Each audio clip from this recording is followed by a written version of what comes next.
Hola, en la jornada de hoy vamos a abordar la temática fórmulas infantiles. Y para poder abordar esta temática, primero vamos a tener que conocer algunos conceptos clave y repasar un poco la legislación nacional. Para comenzar, es importante conocer que en el artículo 1350 y 1351 del Código Alimentario Argentino se van a definir dos grupos etarios muy importantes y los alimentos para los cuales se destinan. En primer lugar, vamos a encontrar la población de lactantes, que son niños de hasta 12 meses de edad desde su nacimiento, en donde justamente estos productos se van a destinar para su alimentación durante los primeros meses de su vida. Es importante tener en cuenta que el estado fisiológico y los requerimientos nutricionales y demás, y la preparación de todos los órganos de este niño, no van a ser iguales a los de un niño en la primera infancia, ¿sí? Y todos los requisitos van a ser diferentes. Por otro lado, el otro grupo etario que define el artículo 1350 y 1351 es el de primera infancia, que van a ser aquellos niños de más de 1 año y hasta 2 años de edad, ¿sí? Y estos alimentos se utilizan para su adaptación progresiva a la normal de la segunda infancia. Además, establece nuestra normativa que todo alimento destinado al lactante o a la primera infancia tiene que llevar en el rótulo la leyenda "Consulte a su médico", con letras de una altura no menor de 2 milímetros, de buen tono, realce y visibilidad. Bien, por otro lado, en el artículo 1352, Código Alimentario Argentino nos define cuáles son los requisitos que deben de cumplir este tipo de productos a la hora de desear ser autorizados para su consumo por parte de estas poblaciones en nuestro país. Y establece que van a tener que estar constituidos por componentes adecuados para la edad del niño al que se destinan. Como bien les dije recién, no es lo mismo elaborar un alimento destinado a un lactante que destinado a un niño de primera infancia. Hay requisitos nutricionales y condiciones fisiológicas diferentes. Por otro lado, tenemos las materias primas que van a tener que ser de máximas condiciones de calidad. ¿Sí? Estamos hablando de una población vulnerable, una población infantil que todavía no tiene todos los anticuerpos que tiene un ser humano adulto, ¿sí? Sano. Por otro lado, tenemos que deben encontrarse exentos de hormonas, antibióticos y prácticamente libres de residuos de plaguicidas, que no van a poder contener colorantes artificiales, conservantes ni antioxidantes sintéticos, y finalmente se admite la adición de nutrientes en las cantidades requeridas para cumplimentar exigencias normales de acuerdo al grupo etario al que se esté destinando ese alimento puntual, ¿sí? Y acá, ¿por qué les he puesto esta imagen de esta pediatra y este niño acá? ¿Sí? Y a su vez esta otra imagen que les muestro acá. Esta es una captura de CIFEGA, que es el sistema a través del cual se solicita la autorización de los productos alimenticios en nuestro país. Es una pequeña extracción de un bloque, que es el bloque características, en el cual uno va a seleccionar a qué población está destinado ese producto que uno quiere inscribir, ¿sí? Que quiere desear autorizar. Y en este apartado, si yo estuviera elaborando un producto destinado a una población lactante, tendré que indicar población vulnerable, seleccionar la opción lactantes, y luego me despliega este bloque que dice documentación necesaria según su condición, y yo tengo que seleccionar producto para lactantes, ¿sí? Porque este alimento estaría destinado para ellos. Y me va a permitir adjuntar en este pequeño apartado que dice recomendaciones de 3 pediatras de hospitales públicos nacionales en un formato PDF justamente estas recomendaciones de 3 pediatras. Es decir, que un requisito que deben de cumplir este tipo de productos va a ser que lo haya analizado al menos 3 pediatras de hospitales públicos y que lo recomienden, ¿sí? Va a tener que estar esa información adjunta en ese trámite de solicitud de autorización. Además de cumplir con esto, va a tener que cumplir con todos los requisitos que ya se mencionaron y demás requisitos generales de todo alimento, ¿sí? De rotulado y demás. Bien, pero quería hacerles esta salvedad porque es una condición que deben de cumplir este tipo de productos que no es una condición común al resto de los alimentos que usualmente encontramos, ¿sí? Sino que es una condición específica. Por otro lado, en el artículo 1353 encontramos una categorización para todos los productos que están tanto destinados a lactantes como destinados a primera infancia, ¿sí? Y esa categorización general que podemos visualizar son, en una primera instancia, todos los preparados líquidos o en polvo que por su composición pueden sustituir parcial o totalmente la alimentación específica, usualmente denominadas leches maternizadas, ¿sí? Cuidado que acá cuando hablamos de puedan sustituir parcial o totalmente la alimentación específica de ese bebé, es importante hacer la salvedad que no se debe aconsejar sustituir, ¿sí?, la leche materna como tal si se cuenta con ella, jamás. ¿Sí? Incluso hay hasta una normativa que lo prohíbe totalmente, ¿sí? Pero en este caso, este producto tiene que existir para aquellos casos en los cuales no haya manera de que el bebé pueda acceder a la leche materna como tal, ¿sí? En segundo lugar, tenemos los preparados para la alimentación inespecífica del lactante sano o leches modificadas. Y en tercer lugar tenemos los preparados para la adaptación del lactante a la alimentación de la primera infancia, ¿sí? Y es esta etapa a partir de los 6 meses en los cuales el bebé puede ir incorporando otros alimentos. Acá vamos a encontrar a su vez las harinas dietéticas y los preparados en base a vegetales, carne, hígado, huevo, frutas, entre otros, que van a poder presentarse de diversas formas, pasta, polvo, puré, y que en su rótulo van a tener que estar expresadas las materias primas y su valor energético y toda la información nutricional de ese producto, por supuesto. Harinas dietéticas, piensen en todos los que son tipo Nestum y demás, preparados en base a vegetales, pueden llegar a encontrar muchos en por ejemplo, en las farmacias estas grandes, en donde encuentran esos productos en pouch que justamente son preparados, que usan como base diversas pulpas de frutas y que se destinan a poblaciones infantiles específicas que tienen incluso sus rangos etarios, ¿sí? Tanto en meses o en años, según corresponda. Entonces ahí pueden encontrar un montón de estos preparados que vienen en esos pouchcitos y que son a base de vegetal. Habiendo abordado estos conceptos, es importante conocer un poco la historia y los antecedentes de estas fórmulas de lactantes a cómo han llegado a ser lo que son hoy en día. ¿Sí? Todo comenzó en 1915 cuando se diseña la leche sintética adaptada. Esta leche posee una igual composición centesimal que la humana y se introduce, es decir, se empieza a aplicar o a brindar a niños en 1920.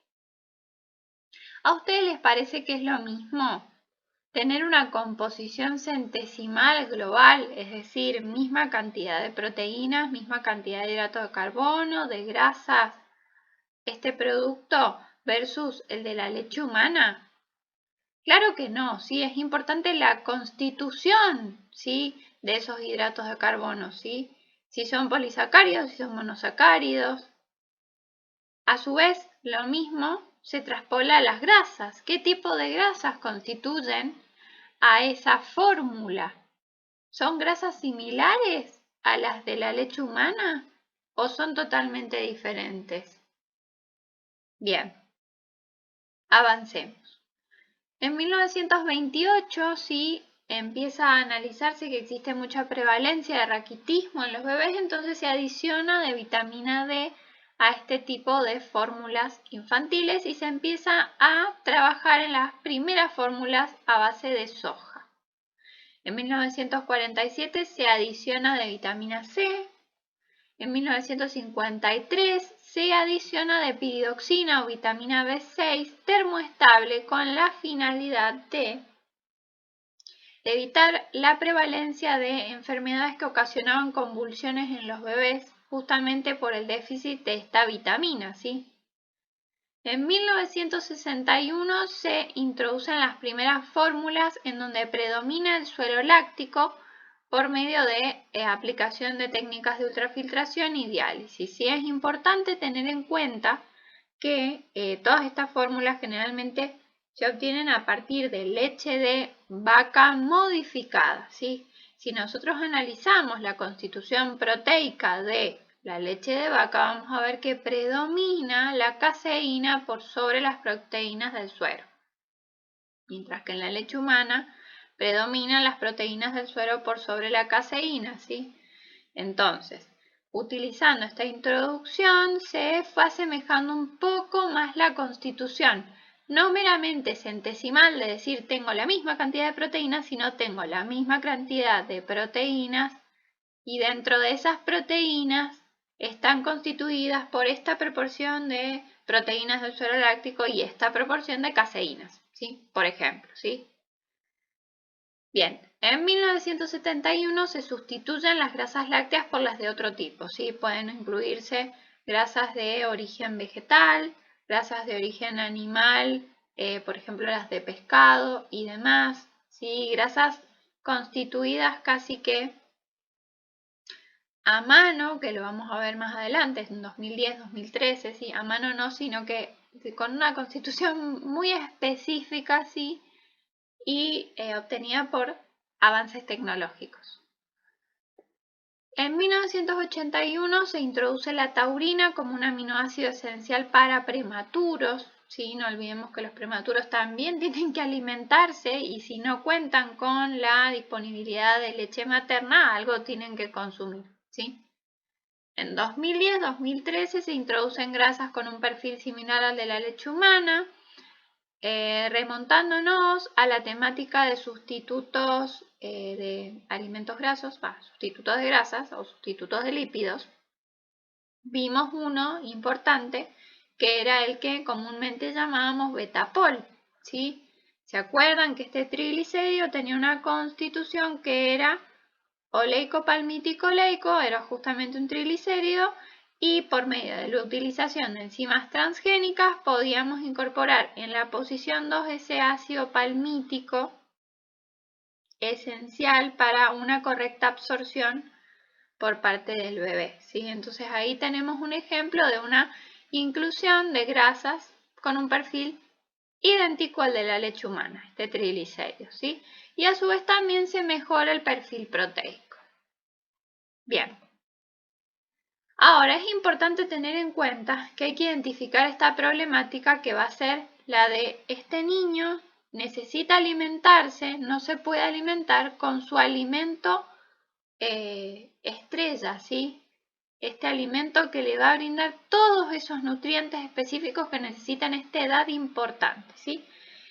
¿Y por qué es que ocurre esto? No es por un mero capricho de la madre, porque ya dijimos que no debe ser así, se debe promover la lactancia materna desde todos los puntos de visión, sino que puede ser por condiciones específicas que van a ser las que se van a citar a continuación, ¿sí? Cuando la madre no va a poder amamantar, ¿sí? Cuando existe una interrupción de la lactancia por algún motivo mayor, cuando la producción de la leche materna es insuficiente, cuando la madre posee enfermedades como SIDA, tuberculosis multiresistente, lesiones sifílicas o herpéticas en el pecho, ¿sí? Todas estas condiciones las va a analizar el profesional, el médico, y le va a decir qué es lo que puede y qué es lo que no puede hacer esa madre, ¿sí? Aquellas madres que están con tratamientos, por ejemplo, de quimioterapia o utilizando antimetabolitos, sí es contraindicado que amamanten, dado que estos tratamientos pueden afectar a nivel de la leche materna y ocasionar después en el niño que lo consuma algún tipo de efecto adverso. Entonces está contraindicado. Madres drogadictas y, por otro lado, algunas condiciones asociadas al niño, ¿sí? Por ejemplo, la deficiencia de galactosa 1-fosfato uridil transferasa por parte del niño va a impedir que se metabolice correctamente la galactosa, que tiene que pasar a glucosa.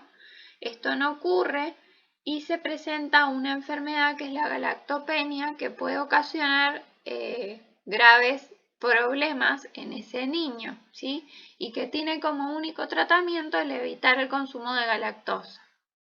Por ende, como la leche materna tiene galactosa, está contraindicado que la consuma, ¿sí? Y por otro lado, los niños en los que la lactancia está médicamente contraindicada, ¿sí? Bien. ¿Qué más nos dice la legislación acerca de las fórmulas? Bueno, en el artículo 1359 bis del Código Alimentario nos habla justamente de siempre promover la lactancia materna por sobre la utilización de fórmulas. Siempre, ¿sí? ¿Cuándo se van a utilizar estas fórmulas? Cuando no haya amamantamiento por alguna de las causas que mencioné con anterioridad y nosotros tengamos que satisfacer ese requisito alimentario del bebé por medio de ¿qué? De la utilización de estas fórmulas. Que estas fórmulas van a poder estar constituidas a partir de dos productos importantes, ¿sí? Por un lado tenemos las fórmulas para lactantes a base de, por ejemplo, diversos ingredientes y o vegetales que van a aportar todos estos nutrientes que requiere este bebé. O por otro lado las fórmulas lácteas para lactantes. Estas fórmulas lácteas son aquellas que están constituidas principalmente por leche de alguna especie, ¿sí? Vaca, mayormente. Además, el artículo 1359 establece lo siguiente, ¿sí? Nos dice que van a poderse encontrar en formatos líquidos o en polvo. Menciona cuáles son los ingredientes que tienen que presentarse, condiciones acerca del envase que va a tener que contener este producto, ¿sí? Recordemos que tiene que ser inviolable, que tiene que cumplir un montón de características que nos permitan garantizar que esté inocuo para esta población infantil vulnerable a la que se está destinando, ¿sí? Y por supuesto que todos los elaboradores de este tipo de productos van a tener que contar con la implementación y funcionamiento de un sistema de análisis de peligros y puntos críticos de control, ¿sí? De acuerdo a lo que establece la normativa. Si es una condición necesaria contar con HACCP para poder elaborar este tipo de productos. Además, clasifica a estas fórmulas de acuerdo a su destino, si van a ser fórmulas de inicio, si van a ser fórmulas de continuación o van a ser fórmulas especiales de acuerdo a los requisitos específicos según el estado fisiológico de cada uno de los individuos a los que se destina, ¿sí? ¿De qué se tratan las fórmulas de inicio? ¿Sí? El artículo 1353 bis nos dice que son aquellas que se destinan a satisfacer las necesidades nutricionales del lactante durante los primeros meses de vida, hasta la introducción de la alimentación complementaria apropiada, es decir, hasta los 6 meses, ¿sí? Que es cuando se empieza a alimentar de forma complementaria a ese bebé. Estos preparados se utilizarán mediante indicación médica cuando la lactancia materna total no sea posible o cuando sea parcial, ¿sí? Nosotros sabemos que entre los primeros 4 a 6 meses es fundamental la lactancia materna exclusiva, que ese bebé va a tener mayores requerimientos, ¿sí? Nutricionales, y que a su vez va a tener una inmadurez gastrointestinal porque no ha estado expuesto prácticamente a los alimentos, ¿sí? A la alimentación complementaria porque no corresponde, ¿sí? Sino que está expuesto únicamente a toda la alimentación que ha llevado en el estado feto a través de la madre, ¿sí? Pero no ha ingerido alimentos como tal. Entonces tiene una inmadurez gastrointestinal. En este caso lo que vamos a encontrar principalmente van a ser las fórmulas de lactantes que derivan de la leche de vaca. Y estas fórmulas van a tener que ser modificadas en cuanto a su composición para poder asemejarse lo más posible a la leche humana, ¿sí? Porque en este caso nuestro producto patrón a partir del cual nosotros tenemos que lograr una fórmula lo más similar posible es la leche humana, ¿sí? De modo que se adapte a las condiciones de inmadurez digestiva de este niño y renal, y que se mejore su digestibilidad y tolerancia. Bien, por otro lado tenemos las fórmulas de continuación. Estas fórmulas son las que se destinan a satisfacer parcialmente las necesidades nutricionales de los lactantes desde la introducción de la alimentación complementaria hasta los 12 meses de vida, cuando no es posible la lactancia materna o cuando ésta sea parcial. Constituyen el primer elemento líquido de la dieta progresivamente diversificada, ¿sí? Estas fórmulas de continuación entonces van a ir desde los 6 meses de edad hasta los 12 meses. Y a partir de los 6 meses vamos a tener además una alimentación que es de tipo mixta. Acá el lactante es más maduro orgánica y funcionalmente en sus aparatos tanto digestivo como renal. Bien, ¿cuál es la incompatibilidad o las diferencias que podemos encontrar entre la leche de vaca, que es generalmente el alimento a partir del cual se obtienen las fórmulas de lactantes, versus la leche humana, que va a ser el producto, digamos, patrón que queremos asemejar? Bueno, la leche de vaca posee un exceso en el contenido de proteínas beta-lactoglobulinas y además posee más caseína que lactoglobulina.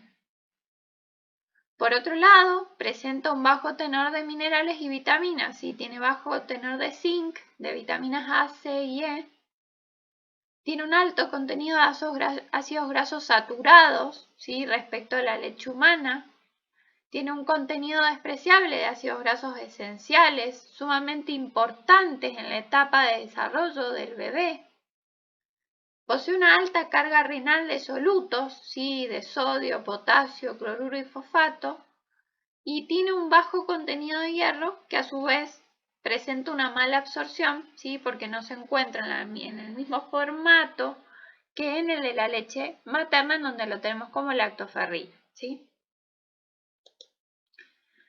Además, la leche de vaca no va a tener el acúmulo de factores de defensa que aporta la leche materna, ¿sí? Si nosotros comparamos, acá tenemos los valores de aporte de la leche de vaca en cuanto a 10 IgE y la leche humana en cuanto a 17 IgA.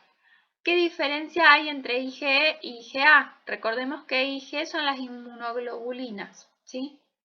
La IgE, que es la de la vaca, inmunoglobulina E, se asocia a predisponer a muchas situaciones de justamente hipersensibilidad, es decir, reacciones alérgicas.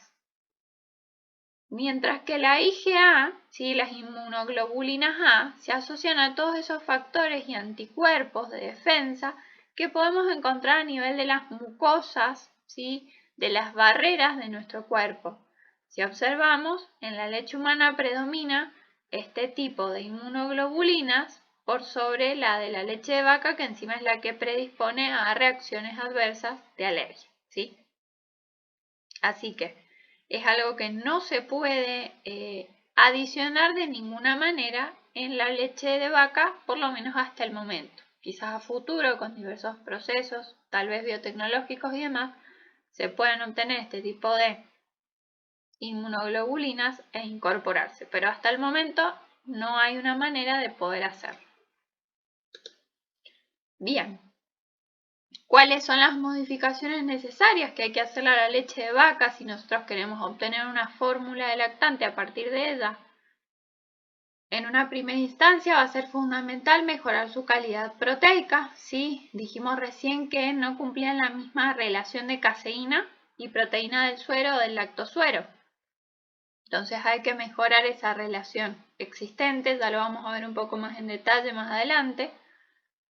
Por otro lado, hay que aumentar el contenido de triptófano, que es un aminoácido muy importante que va a participar a su vez en el desarrollo de varios nutrimentos relevantes. Entre ellos teníamos la vitamina B, entre otros, ¿sí? Pero es importantísimo que se encuentre presente este aminoácido. Y por otro lado, disminuir el tenor de treonina, que si bien es un aminoácido importante, en condiciones excesivas puede llegar a aportar amonio, que es altamente tóxico, ¿sí? Por otro lado, es importantísimo mejorar la calidad de la grasa, reemplazar parte de la grasa animal por grasa vegetal, ¿sí? Con cualidades que sean más apropiadas a la alimentación del bebé. Recordemos que la grasa de la leche de vaca es predominantemente saturada por sobre la de, por ejemplo, la leche humana. Incorporar el docohexanoico y araquidónico, que son ácidos grasos muy importantes que tienen funciones en el desarrollo cognitivo y visual del bebé. En cuanto a los carbohidratos, va a ser fundamental modificar su constitución, por ejemplo, adicionar maltodextrinas, adicionar sacarosa cuando así lo requiera el producto, ¿sí?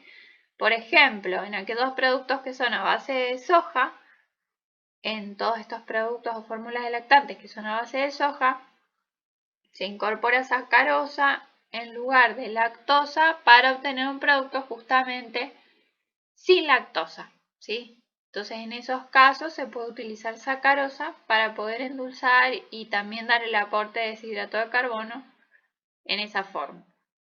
La adición de espesantes para aquellas fórmulas que cuentan con la característica de ser antirregurgitación, son estas fórmulas especiales. Por otro lado tenemos modificaciones a nivel de minerales y vitaminas, estas son muy importantes. La fortificación con hierro, entre otros minerales que son deficientes en la leche de vaca. Mejorar la relación calcio-fósforo de manera que sea correcta la absorción y que no tengamos pérdidas de estos nutrientes. ¿Sí? Incorporar más calcio que fosfatos.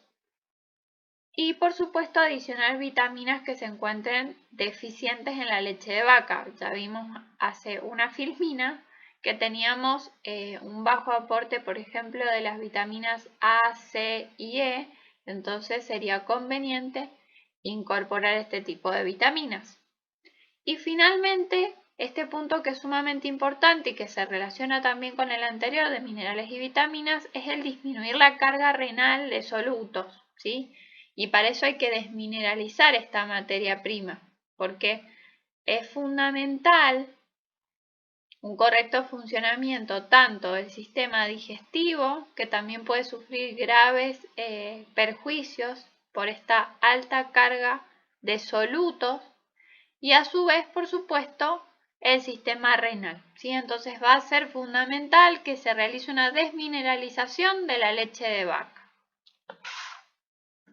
Bien, ahora sí veamos un proceso muy general, ¿sí?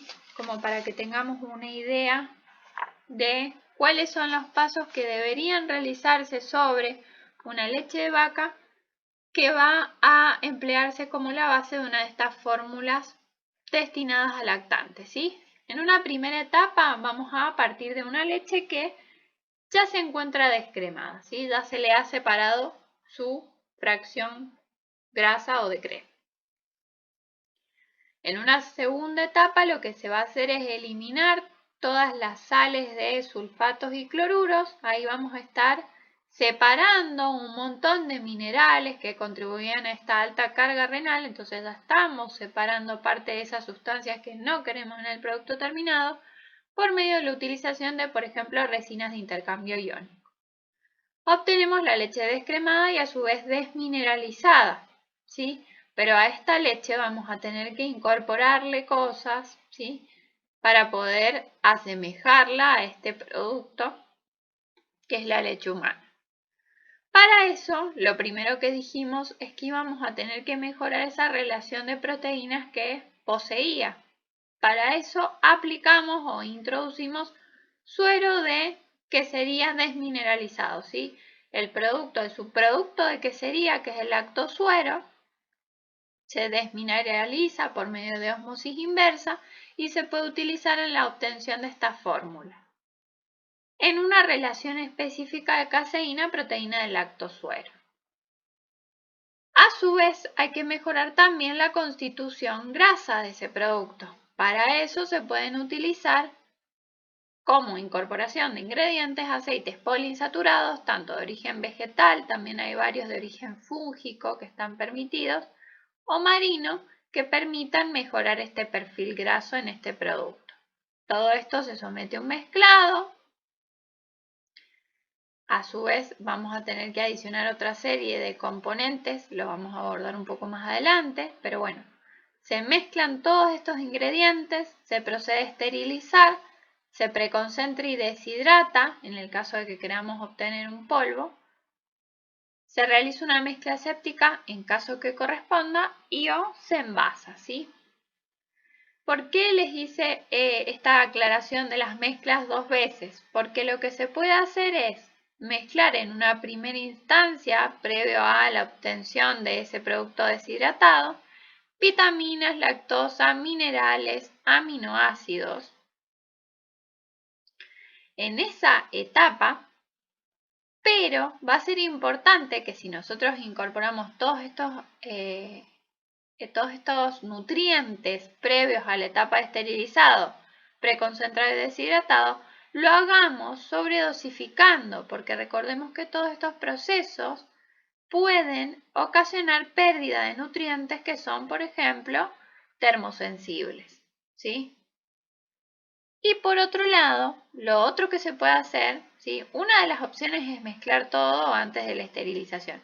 La segunda opción es mezclar adicionando todos estos componentes, vitaminas, lactosas, minerales, aminoácidos, en una etapa final a través de una mezcla aséptica. En ese caso se puede dosificar de una manera directa, siempre teniendo en cuenta la pureza de todos estos nutrientes que se están adicionando, ¿sí? ¿Por qué? Porque no voy a tener siguientes etapas en las que pueda existir, no sé, un tratamiento térmico que me ocasione una pérdida por justamente aplicación de temperatura de una vitamina termolábil, ¿sí? Entonces, es importante tener esto en cuenta en cuanto a los procesos a los cuales se va sometiendo el producto, ¿sí?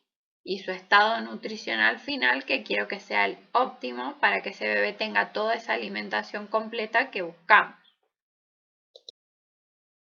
Bien, ahora vamos a abordar puntualmente las diferencias entre minerales existentes respecto a la leche humana y la leche de vaca, producto a partir del cual usualmente se obtienen las fórmulas para lactantes, ¿sí? Si visualizamos en este cuadro que presentamos acá, tenemos la composición de la leche humana en miligramos por 100 mililitros versus la composición de la leche de vaca en miligramos por 100 mililitros. A simple vista podemos encontrar que los minerales se encuentran en una elevada proporción en la leche de vaca respecto a la leche humana, ¿sí? En el caso del calcio tenemos 118 respecto a 26. Fósforo también hay una gran brecha respecto a la leche de vaca y la leche humana, y así sucesivamente.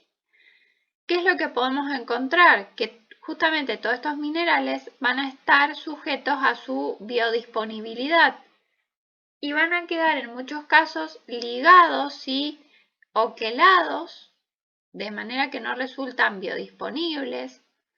Se van a unir a los fitatos de la soja y van a también evitar la absorción correcta por parte de ese niño. Existen relaciones entre diversos oligoelementos que compiten justamente por su absorción a nivel digestivo, como lo son el hierro y el zinc y el cobre y el hierro y el manganeso, que los van a volver sustancias que no van a ser biodisponibles y que a su vez van a generar una carga potencial renal de solutos. ¿Qué es la carga potencial renal de solutos? Es justamente una carga de solutos de todos estos metales y minerales y demás que no se van a incorporar tisularmente ni se van a eliminar por otras vías, ¿sí? Por ende van a estar ahí, van a ser esa carga potencial renal de solutos. Y a su vez, la presencia de todas estas sustancias a nivel luz intestinal de ese bebé van a generar modificaciones en la osmolaridad de ese alimento, lo cual puede afectar a la permeabilidad del intestino del bebé y ocasionar efectos adversos como diarreas y demás, ¿sí? Entonces, por eso es que es tan importante someter a la leche de vaca a la desmineralización, ¿sí? A esa modificación para asemejarla y adaptarla a la leche humana, de modo que no genere ningún tipo de problemática a nivel gástrico de ese bebé y, por supuesto, evitar que se produzca una carga renal de solutos, ¿sí? Cabe destacar que la relación de minerales existente en la leche humana va a favorecer la alta biodisponibilidad de ellos, ¿sí?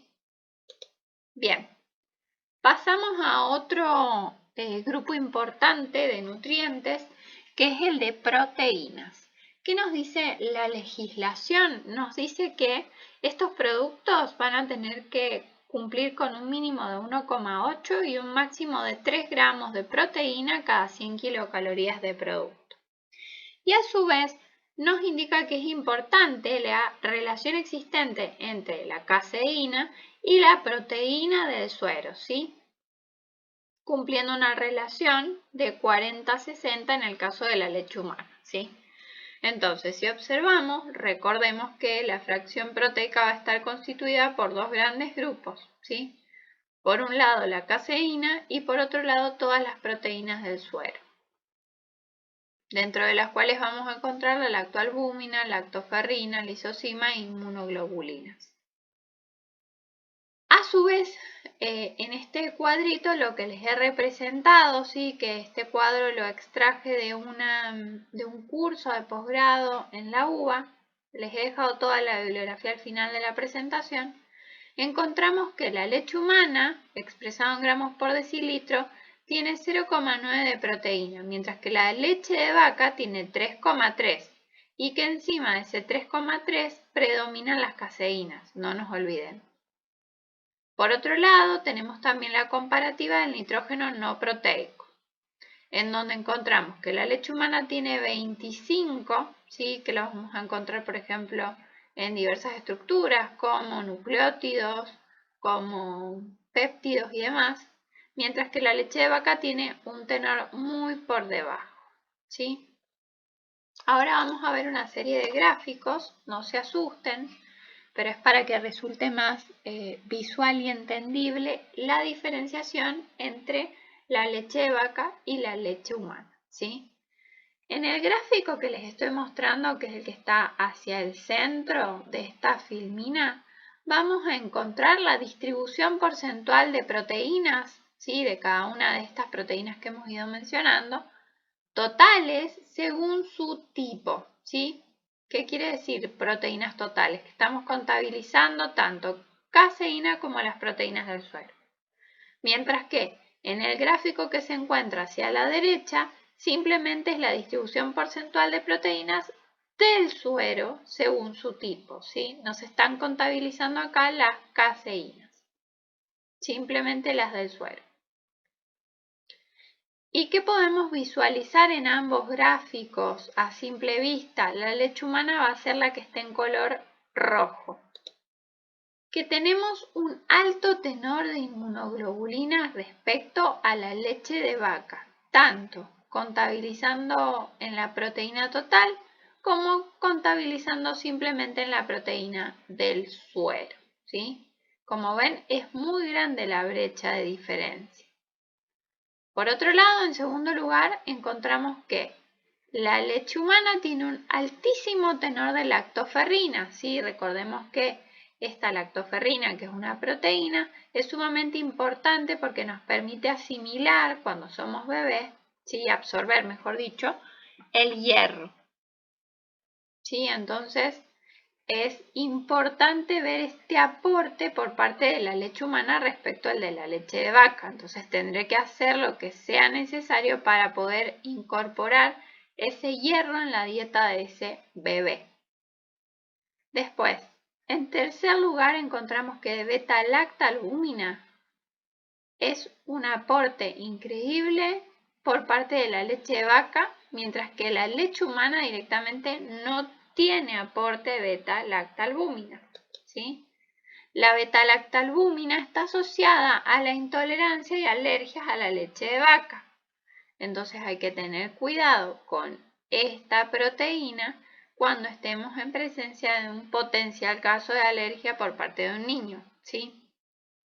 Bien, y finalmente la alfa-lactalbúmina, que es justamente la proteína predominante en la leche humana, que si la comparamos con la beta-lactalbúmina, justamente no está ni presente en la leche humana. Bien, continuemos un poco con estas diferencias de relaciones caseína y proteínas del suero. En este gráfico, que también lo saqué de ese curso de posgrado que les he mencionado, lo que se observa es la constitución de cada una de las proteínas, ¿sí?, totales por parte de cada uno de los productos. En la primera columna vamos a encontrar la leche de vaca, en donde podemos visualizar, de acuerdo a las referencias, cada uno de los tenores a grandes rasgos. Por ejemplo, la lactalbúmina, que es esta anaranjada, esto en un tenor bastante amplio e importante, que dijimos que es justamente esta proteína que se asocia con muchas reacciones adversas de alergia. Por otro lado, en la leche humanizada o maternizada, que son estas leches destinadas como fórmula de lactantes a partir de leche de vaca, podemos observar que también está presente la beta-lactalbúmina, ¿sí? Y si lo vemos globalmente está en un alto tenor. Bien, y por último tenemos la imagen de la leche humana, que directamente no tiene beta-lactalbúmina. Entonces, la primera opción sería la leche de vaca, la segunda opción sería una leche que está tratando de asemejar a la leche humana y finalmente la leche humana. Es importante tener en cuenta esta relación porque existen consensos nutricionales en donde se recomienda o se admite, podríamos decir, la utilización de fórmulas con una relación de caseína, proteína del suero 40-60, exactamente igual a la de la leche humana, y relaciones de 80-20, que sería el caso de la leche de vaca, pero en condiciones específicas, ¿sí?, que sería esta etapa de crecimiento. Mientras que para prematuros, este consenso establece que sí o sí se tiene que consumir una fórmula con una relación de caseína, proteínas del suero de 40-60, para evitar la formación del lactobezoar. El lactobezoar es una sustancia compacta constituida por residuos, en este caso de la leche, que no pueden ser asimilados, digeridos y o metabolizados por el bebé al ser consumido y pueden llegar a ocasionar graves problemas a nivel estomacal o a nivel del intestino delgado porque pueden generar incluso hasta obstrucciones. Por otro lado, investigando, alrededor de 2015 se estuvo trabajando justamente en la inclusión de una serie de genes a esta ternerita que es Rosita, que permiten producir tanto lisozima como lactoferrina, ¿sí? Y la función de esto era justamente poder cubrir las carencias de niños desnutridos o funcionar como un complemento para aquellos niños nacidos que no pueden ser amamantados por sus madres, ¿sí? Acá les puse la fotografía de esa vaquita clonada a la cual se incorporaron estos genes para poder proveer de lisozima y lactoferrina en algún momento a las poblaciones vulnerables de niños que no cuentan con la alimentación apropiada para su edad. Bien.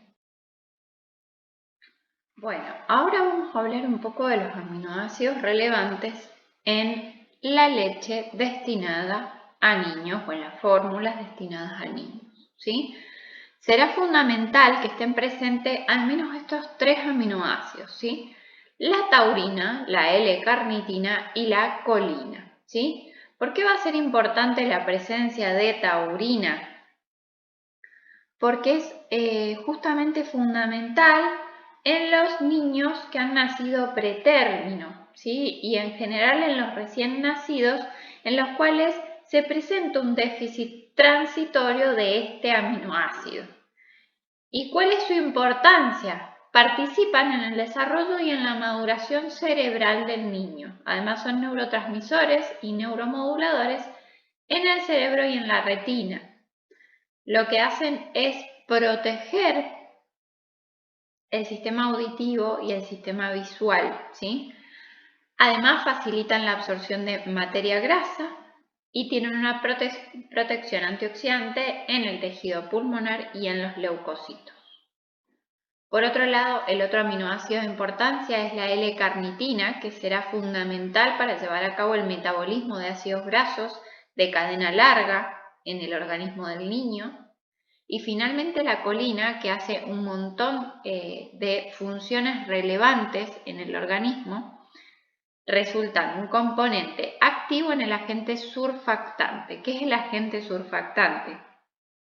Es justamente un tensoactivo que va a estar presente en el alvéolo pulmonar y que va a, entre un montón de funciones que cumple, favorecer una correcta oxigenación del niño, ¿sí?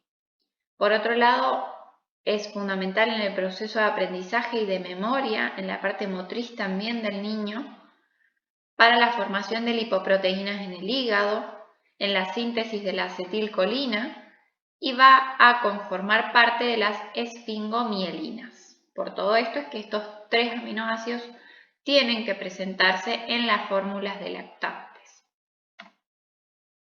Y por otro lado, existen nucleótidos que también son de elevado interés.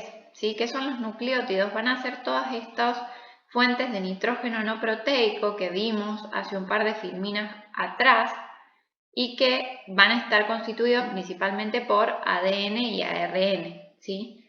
Que se van a encontrar presentes en la leche humana.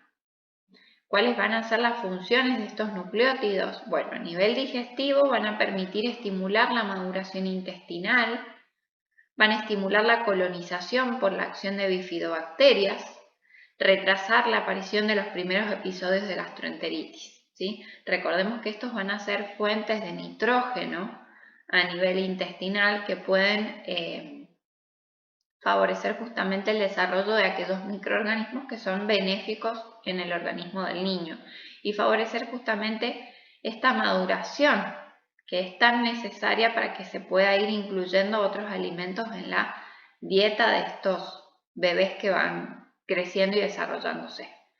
Luego, a nivel inmunológico, aumenta la respuesta inmunológica mediada por los anticuerpos, maduran la función de las células mononucleares y aumentan los niveles de IgM e IgA, ¿sí? Las dos inmunoglobulinas que están íntimamente relacionadas con las respuestas inmunológicas ante infecciones y demás. Recordemos que hablamos más temprano de la IgA, que era justamente la que estaba asociada a todas las barreras del cuerpo, las mucosas y demás, ¿sí?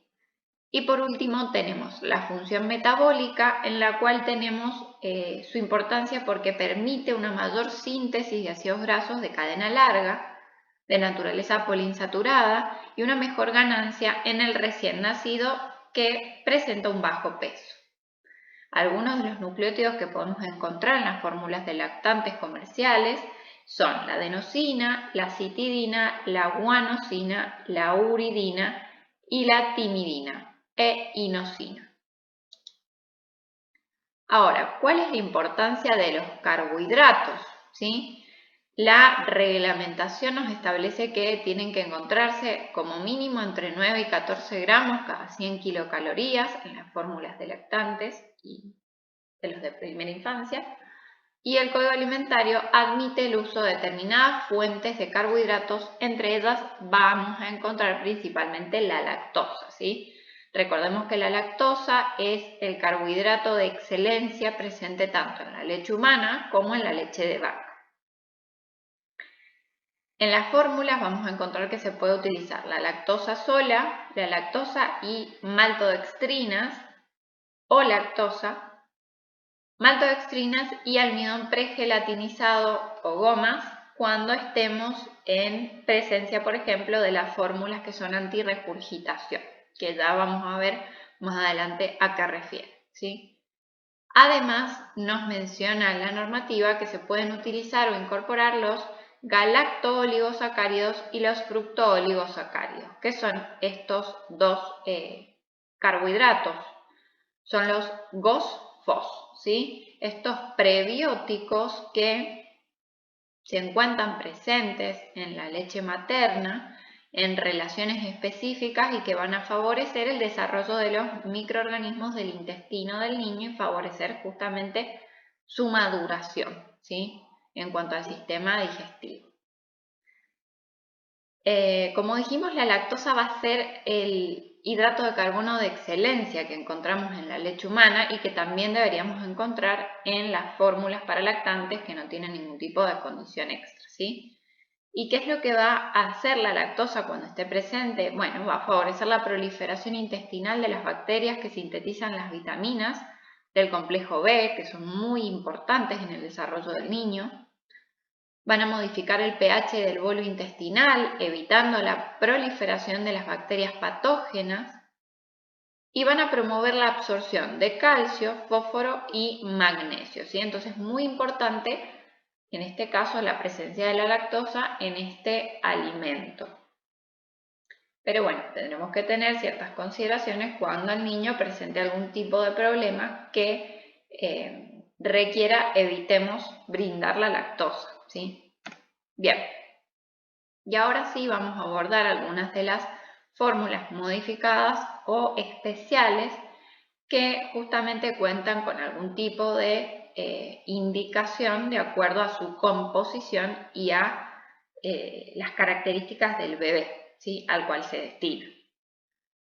Nosotros podemos encontrar fórmulas que se destinan a prematuros y que van a tener como principal premisa lograr mantener la tasa de crecimiento igual al último trimestre de embarazo, ¿sí? Porque pensemos que ese bebé es prematuro y que todavía no estaba preparado para salir al exterior y consumir cualquier alimento. Entonces hay que buscar justamente evitar estrés metabólico o excretor excesivo porque ese bebé debería haber seguido hasta su término en el vientre materno, ¿sí? Entonces hay que buscar cómo asemejar de la mejor forma esas condiciones y evitar justamente que pierda peso, ¿sí?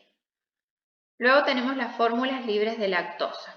¿Cuándo se van a indicar estas fórmulas? Cuando existan, por ejemplo, intolerancia congénita a la lactosa, ¿sí? Que es justamente la inexistencia de la enzima que permite procesar la lactosa por parte del organismo del niño y que si no está presente puede ocasionar la galactosemia, ¿sí? Que es una enfermedad bastante grave. Las gastroenteritis, ¿sí? Y en la recuperación nutricional, ¿sí? Después tenemos las fórmulas hipoalergénicas o los hidrolizados proteicos, ¿sí? Que lo que van a hacer justamente es sustituir proteínas por péptidos sencillos, es decir, se hidrolizan las proteínas y obtenemos cadenas de péptidos más cortas de sencilla absorción, ¿sí? Los pacientes que presentan dificultad para la absorción de proteínas, bueno, ya cuentan con estas que han sido previamente hidrolizadas, entonces son fáciles de absorber.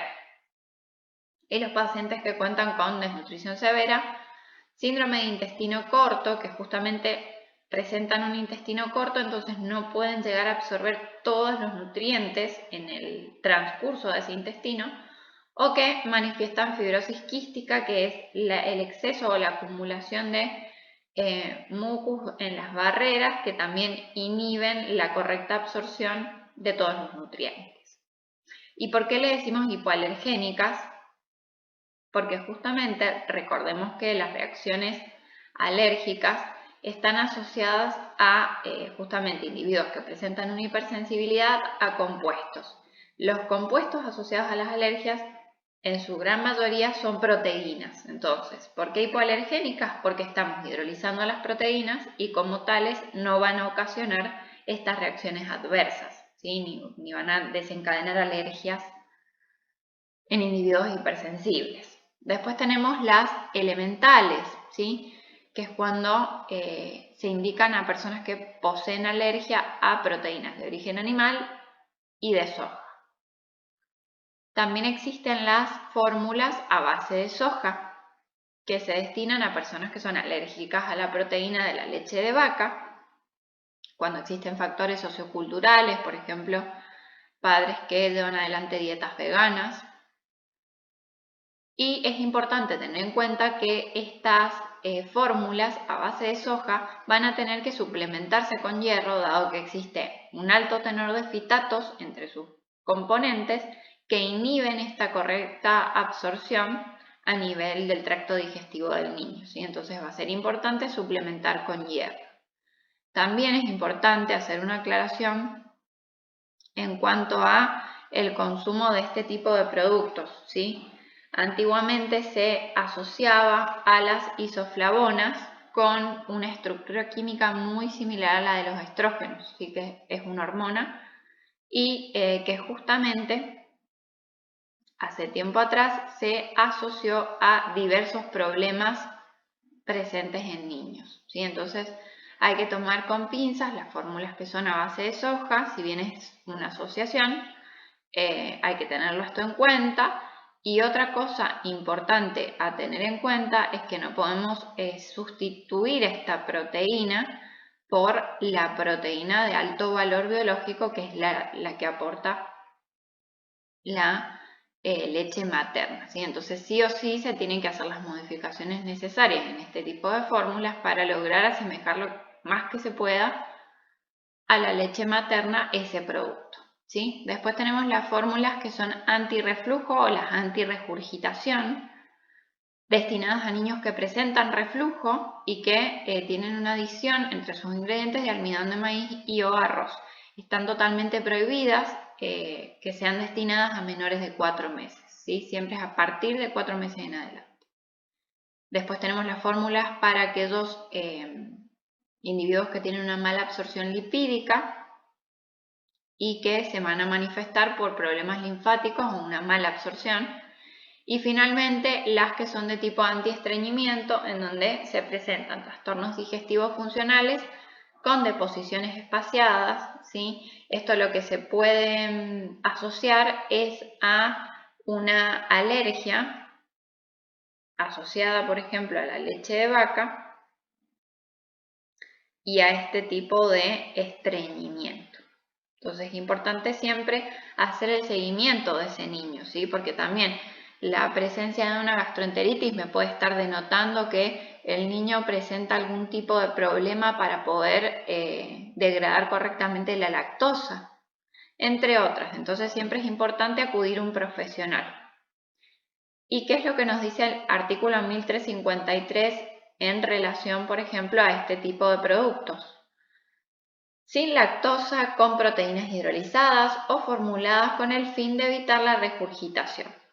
Para aquellas fórmulas que no cuenten con lactosa, así que sean sin lactosa y que contuviesen galactosa, es importante indicar el contenido de galactosa en la información nutricional, es decir, que vamos a encontrar todos los componentes nutritivos, su valor energético y a su vez también la indicación del tenor de galactosa aportado por ese producto, ¿sí?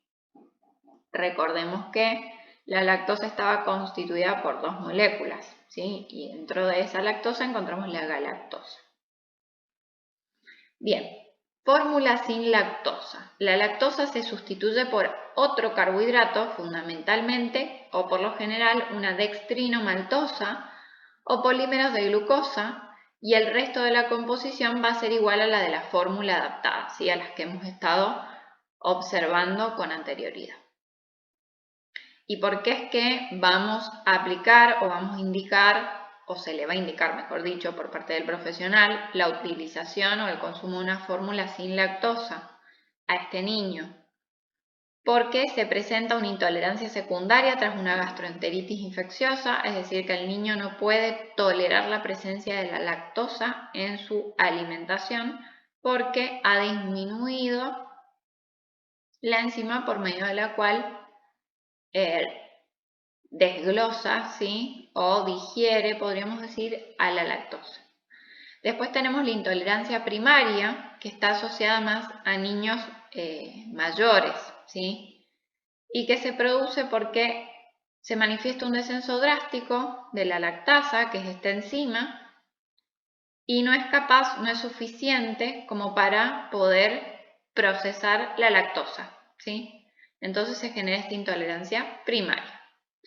Y por último tenemos la intolerancia congénita, que es la inexistencia directamente de esta enzima que hemos mencionado en la primer filmina casi, en donde al no poder procesar a la galactosa se genera una enfermedad que es la galactosemia, ¿sí? La galactosemia es una enfermedad bastante grave que puede dañar a tejido cerebral, hígado, entre otros, ¿sí?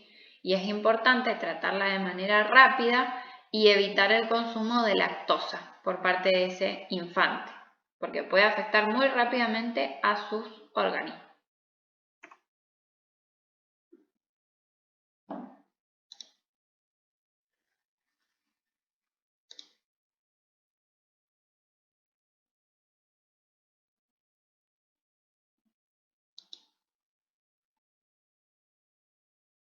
Por otro lado, tenemos aquellas fórmulas que son a base de proteína de soja, ¿sí? Que ya las mencionamos recién.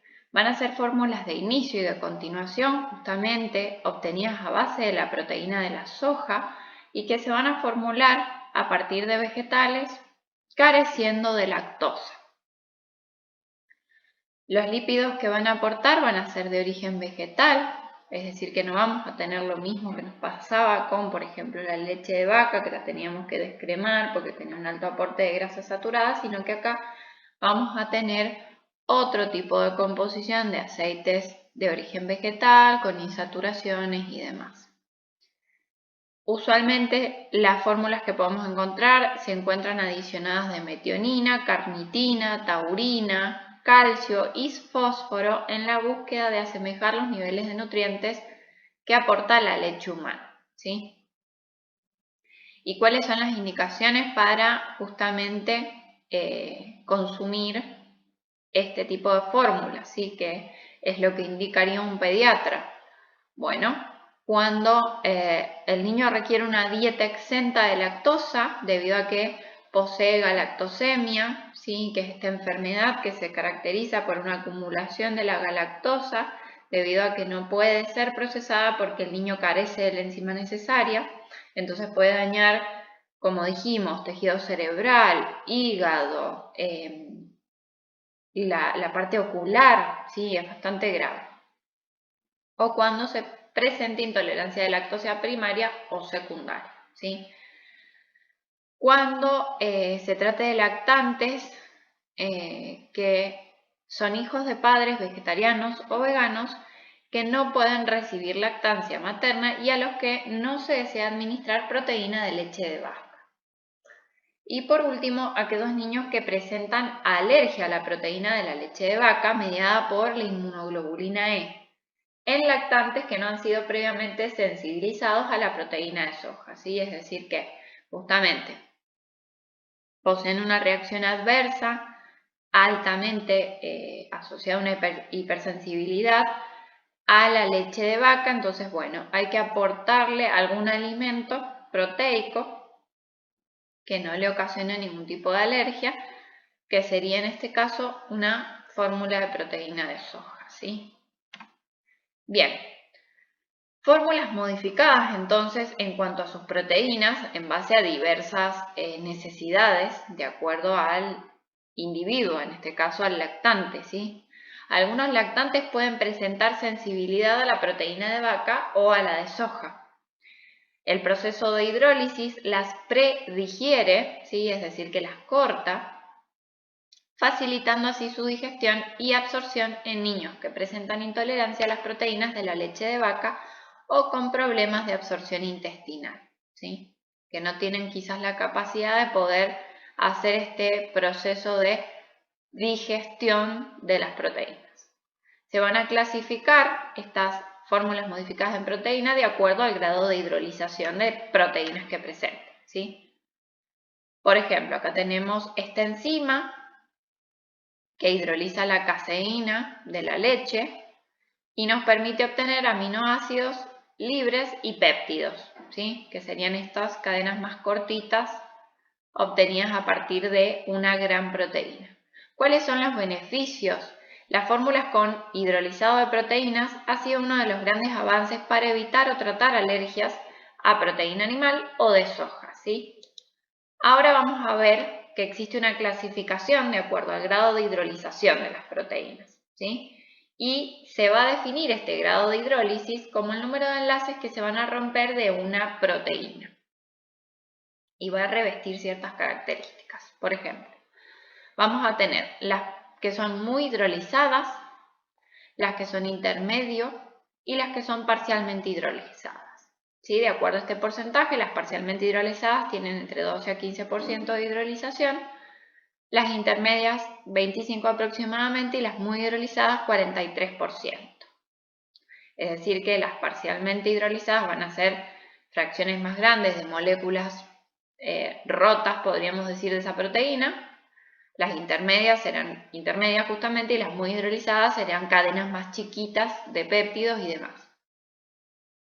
En base a esa hidrolización, nosotros podemos observar que la hipoalergenicidad aumenta, ¿sí? Desde las parcialmente hidrolizadas hacia las muy hidrolizadas. Y es lógico porque la reacción de hipersensibilidad, esta reacción de alergenicidad, va a presentarse a la gran molécula de proteína, no a las pequeñas fracciones de esa proteína.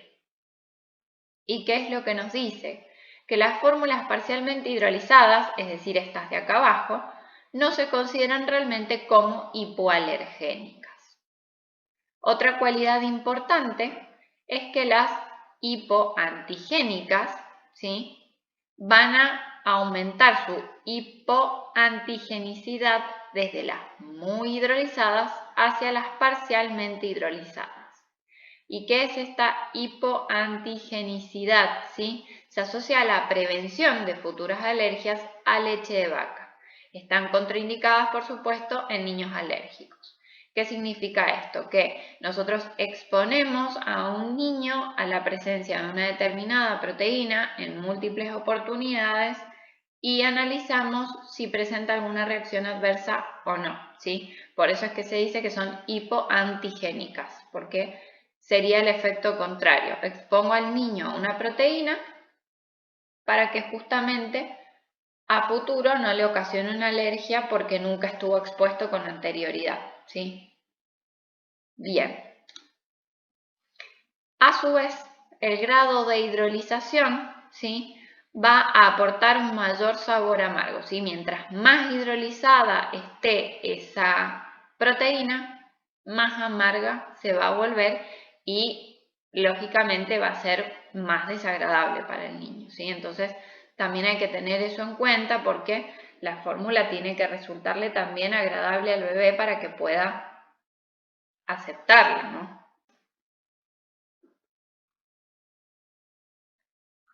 Bien, por otro lado tenemos las fórmulas elementales o monoméricas, ¿sí? Como bien indica su nombre o caracterización, son fórmulas que son sintéticas, construidas a base de L-aminoácidos, dextrinomaltosa, triglicéridos de cadena media y ácidos grasos de cadena larga. ¿Cuándo se van a indicar por parte de pediatras su utilización? Cuando se presenten estados de mala absorción y mala digestión, en insuficiencias pancreáticas y síndromes de intestino corto, cuando se presenten enfermedades inflamatorias intestinales, cuando el bebé presente una diarrea que es intratable, resistente a todos los tratamientos habituales, ¿sí? Y no se puede determinar cuál es el origen o la causa de esa diarrea, cuando se requiera la preparación de ese bebé para procedimientos diagnósticos en los que va a interesar mantener libre el contenido del colon, cuando se pase de una alimentación parenteral a enteral de forma transitoria. Recordemos que la alimentación parenteral es la alimentación a través de vías intravenosas o diferentes al sistema digestivo, mientras que la alimentación de tipo enteral es aquella asociada a la incorporación de los alimentos en un formato líquido a través de la utilización de sondas. Ambas cumplen la función de nutrir a ese individuo, ¿sí? Las diferencia las vías por las cuales se incorporan esos nutrientes. Y por último, cuando presenten alergia a proteínas de leche que no correspondan o que no respondan a los diferentes tipos de proteínas hidrolizadas, ¿sí? A todos los que vimos en las filminas previas, ¿sí? Bajo esas condiciones es que se utilizan las fórmulas elementales o monoméricas. Y por último tenemos las fórmulas antirregurgitación, ¿sí? Dijimos que estas solamente se iban a aconsejar a partir del 4.º mes en lactantes, ¿sí? Solo se van a poder indicar cuando los lactantes presenten un retraso en el crecimiento causado por una pérdida excesiva de nutrientes asociada a estas regurgitaciones, ¿sí? A estos reflujos. Y solo van a poder utilizarse bajo una supervisión médica junto con otras medidas de tratamiento postural y farmacológico, ¿sí? ¿Por qué? Porque justamente el bebé regurgita todo lo que consume y por eso no tiene una absorción apropiada de nutrientes, ¿sí? Recordemos que estas fórmulas van a tener entre sus constituyentes espesantes y la caseína como una fuente proteica, junto con una disminución de grasas, ¿sí? Estos espesantes lo que van a hacer es evitar estas regurgitaciones. No se van a tener que utilizar en lactantes sanos regurgitadores que crecen normalmente, ¿sí? Que no tienen ningún tipo de problema, ni pérdida de peso, ni de nutrientes relevantes. Y el lactante regurgitador que crece bien no va a requerir ningún tipo de espesante en su alimentación. Algunos de los componentes que caracterizan, por ejemplo, a esta fórmula que yo les he puesto acá, que es Nutricia Vago, Vital AR, que es la antirregurgitación, son la goma de semilla de algarroba, nucleótidos, el DHA, el araquidónico, TCM y la proteína parcialmente hidrolizada. Finalmente es importante abordar un poco acerca del rotulado de este producto. En el artículo 1353 bis del Código Alimentario Argentino se establece la denominación del mismo. Si la base de ese producto es leche de origen animal, su denominación va a ser fórmula láctea para lactantes en polvo o líquida de acuerdo a cómo se presente. Si la base del producto es de origen vegetal, su denominación será fórmula sin la indicación de la palabra láctea, solo fórmula. Para lactantes a base de, y allí se detallará el vegetal, en polvo o líquida según corresponda. Además, en las cercanías de esta denominación, se va a tener que especificar si su destino es de inicio o de continuación, de acuerdo a el grupo etario al cual se esté destinando el producto. Tendrá que presentar la información nutricional expresada en 100 gramos o 100 mililitros y además por cada 100 kilocalorías del producto tal como se va a ofrecer al consumidor. A su vez, si se trata de un producto en polvo que requiere reconstitución, optativamente se va a poder indicar cuál es su constitución listo para consumo en 100 mililitros. Otra indicación importante que establece el artículo 1353 bis es la mención de la superioridad de la lactancia materna respecto a la incorporación en la dieta de fórmulas lácteas y tiene que aparecer como un aviso importante o leyenda similar. Hay normativa detrás que establece toda esta obligatoriedad en cuanto a expresar la superioridad de la lactancia materna, ¿sí? Entonces es muy importante que se lleve a cabo al pie de la letra. Por otro lado tenemos la indicación libre de gluten cuando se trate de productos que justamente cuentan con esta cualidad. No van a tener que incluir imágenes de lactantes ni otras imágenes o textos que puedan idealizar la utilización, y está prohibida el empleo de los términos humanizado, maternizado o términos análogos.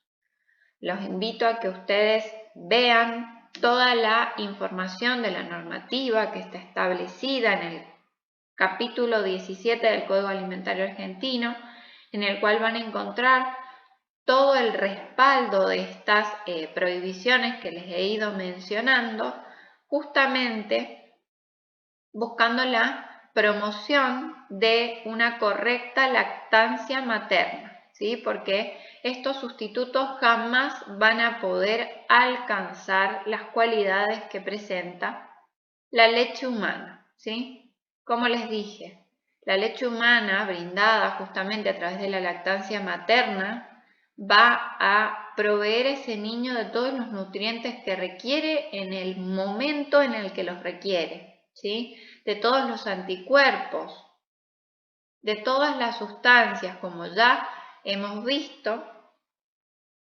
va modificándose en el tiempo la composición acorde a justamente la madurez intestinal de ese niño, la presentación o no de enfermedades, ¿sí? Entonces, todo esto la convierte en el alimento de excelencia en estas etapas críticas de alimentación, ¿sí? Los 1000 días de estos niños. Entonces es importantísimo siempre entender este mensaje, ¿sí? Las fórmulas para lactantes existen, ¿sí? Son una gran herramienta a una grave problemática que es justamente nutrir a estos niños, pero solamente cuando no pueda presentarse la lactancia materna. Acá les he dejado la bibliografía empleada para poder obtener todo este material. Les recomiendo que vean, por ejemplo, los videitos que corroboren toda la documentación y estos papers que yo les he dejado y presentaciones asociadas que también me han servido de bibliografía. Y les agradezco por su atención. Ante cualquier consulta pueden contactarme a mi correo o a través del foro del campus. Gracias.